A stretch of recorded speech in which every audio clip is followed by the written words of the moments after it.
Hi welcome to Alka's kitchen. आज आम प्रस्तुत करवा मिठा कानिका। से आमको आवश्यक उपकरण गुड़िक है चाउल 2 कप, नड़िया कोरा 4 चामच, काजू, किशमिश, तेजपत्र, लवंग, दालचीनी, गुजराती, गोलमरीच। आम प्रेसर कुकर रे घी बसई से आम काजू किशमिश भाजी।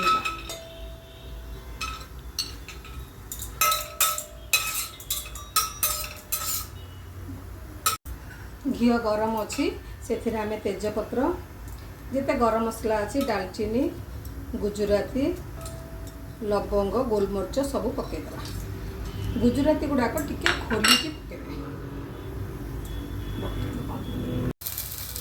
आम जीरा देले अदा टिके कोरिकी दबा।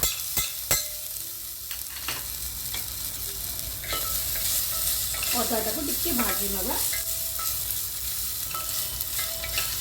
भाजी नाला पर से चाउल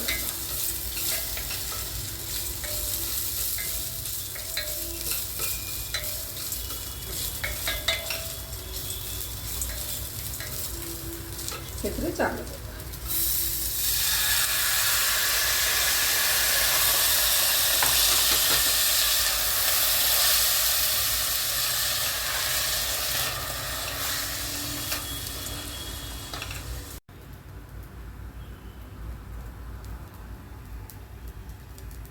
एथिरे आमे हलदी हाफ टी स्पून और लुण स्वाद मुताबिक देदेबा।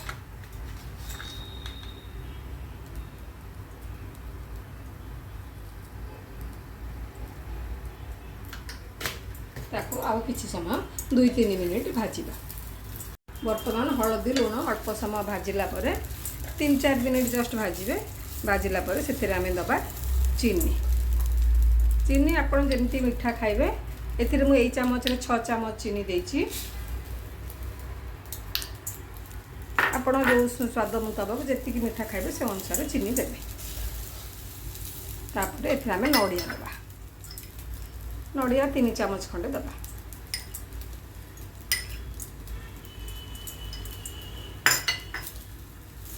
तापरे गरम पानी देबा।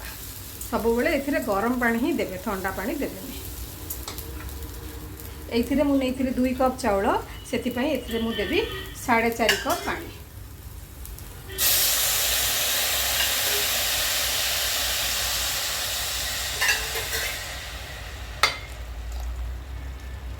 बर्तमान आम 4.5 कप पानी देदेले। तापर चाउलर क्वालिटी नहीं कि पानी देवाक पड़े। गोविंदभोग चाउल टिके पानी कम लगे आउाक आमर पलौ चाउल बा बिरियानी चाउल से पानी अधिक लगे। तापर जो भाजिकी रखते काजू किशमिश ताकू भी देदेबा। तापर एटा बंद करदबा। बंद करके हाई रे 3टा सीटी दिया। प्रेशर संपूर्ण गला परे आम आपको खोलिबा।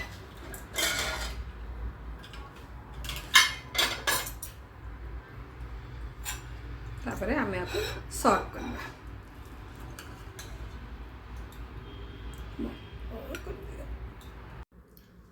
वर्तमान आमर प्रस्तुत हो जाइए मिठा कानिका, पूरी मिठा कानिका।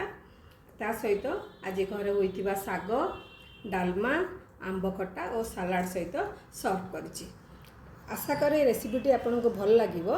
जदि भल लागिला लाइक, शेयर और सब्सक्राइब करेंगे।